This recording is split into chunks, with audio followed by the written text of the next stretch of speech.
பள்ளி மாணவர்களான உங்களை பார்க்கிறப்போ எனக்கும் இளமை திரும்பி எனர்ஜி உணர்ந்தது. மாதம் மாதம் 1000 வழங்குகிற இன்னொரு முக்கியமான திட்டம் இருக்கு. அதுதான் புதுமை பெண் திட்டம். எனக்கு மாணவிகள் கிட்ட இருந்து வந்த கடிதங்களாக இருந்தாலும், இந்த எலெக்ஷன் பிரச்சாரத்தப்போ நான் சந்திச்ச மாணவிகளாக இருந்தாலும், பலரும் இந்த புதுமை பெண் திட்டத்தை ரொம்ப பாராட்டி பேசினாங்க.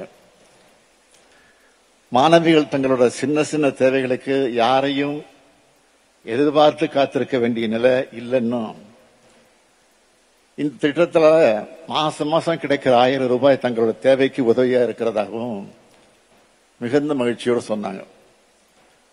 அந்த மகிழ்ச்சி மாணவர்கள் முகத்திலேயும் ஏற்பட வேண்டும் என்பதற்கு மாதம் 1000 ரூபாய் வழங்குகிற தமிழ் புதல்வன் திட்டம் செயல்படுத்தப்படும் சொல்லியிருந்தேன். நீங்க காலேஜ் போன விட வர ஆகஸ்ட் மாசத்திலிருந்து அந்த 1000 ரூபாய் வழங்கப்படும் என இந்த மேடையில் மகிழ்ச்சியோடு தெரிவிச்சுக்கிறேன். நம்ம திராவிட மாடல் ஆட்சியில தம்பி அன்பில் மகேஷ் பொய்யாமொழியின் கவனிப்பில் பள்ளி கல்வித்துறை ஒரு பொற்காலத்தை நோக்கி முன்னேறிக்கிட்டு இருக்குன்னு பெருமையோடு சொல்லலாம். பல்வேறு நாடுகளுக்கு போய் அங்க இருக்கிற நவீன வசதிகளை நம்ம ஊர்ல நம்ம பசங்களுக்காக அறிமுகப்படுத்தி செயல்படுத்தணும்னு அமைச்சர் ரொம்ப ஆர்வமா இருக்கார்.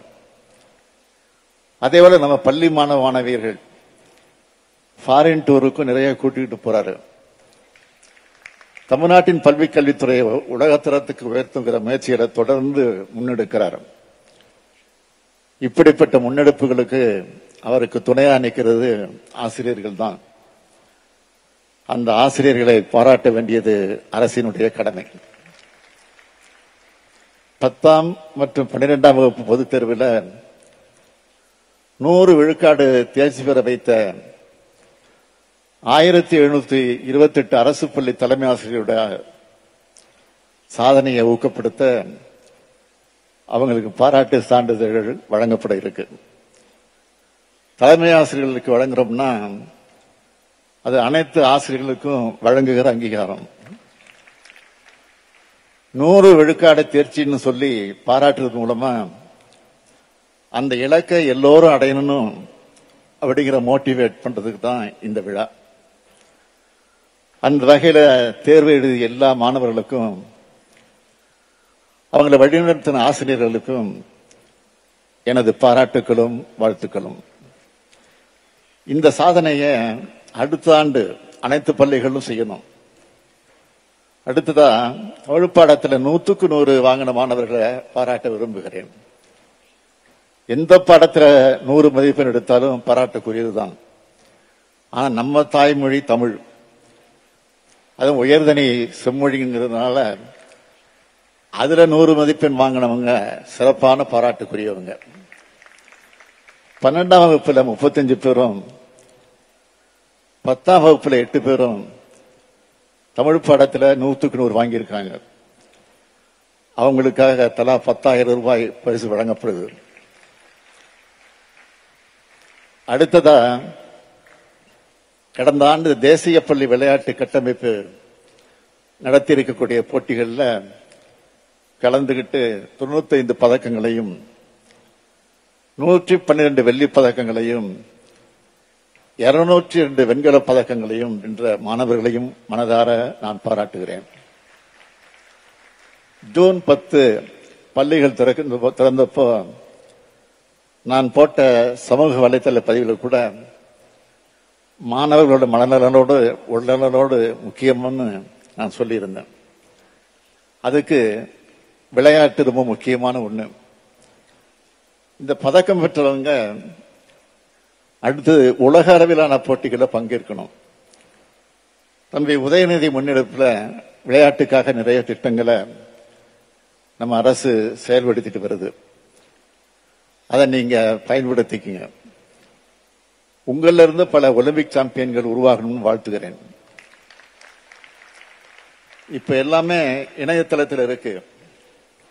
ஏஐன்னு சொல்ற செயற்கை நுண்ணறிவு இப்ப பெரிய பேசு பொருளாகி இருக்கு.